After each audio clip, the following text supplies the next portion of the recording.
Hi friends! Last mini விளாக்ல ஊருக்கு வந்தோங்கிறத பார்த்துருப்பீங்க. ஊருக்கு வந்துட்டு 2 டேஸ்க்கு அப்புறம் இப்போ வந்து அம்மாவை பார்க்குறதுக்காக கிளம்பிட்டோம். நானும் பாப்பாவும் தான் போகிறோம். ஊருக்கு வந்துட்டாலே வந்து பாப்பாவுக்கு வந்து மல்லிகைப்பூ வாங்கி வச்சு விட்டுறது. அத்தை தான் மல்லிகைப்பூ கட்டி கொடுத்தாங்க. அதையுமே வச்சு விட்டுட்டு கிளம்பியாச்சு. இந்த பழக்கம் யாருக்கிட்டலாம் இருக்குன்னு கமெண்ட்ஸில் சொல்லுங்கள். இந்த பஸ்ஸுலேயே நம்ம போனாலும் போகிற வழியில் ஏதாவது கோவில் இருந்துச்சுன்னா பார்த்துட்டு சாமி கும்பிட்றது, அப்புறம் காலில் போட்டிருந்த செருப்பை கழட்டி விட்டுட்டு சாமி கும்பிடுவோம்.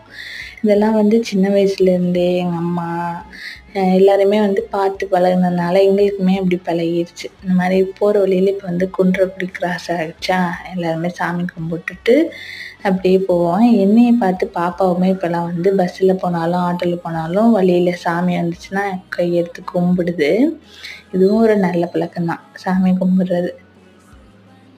இப்போ வீட்டுக்குமே போயிட்டோம்.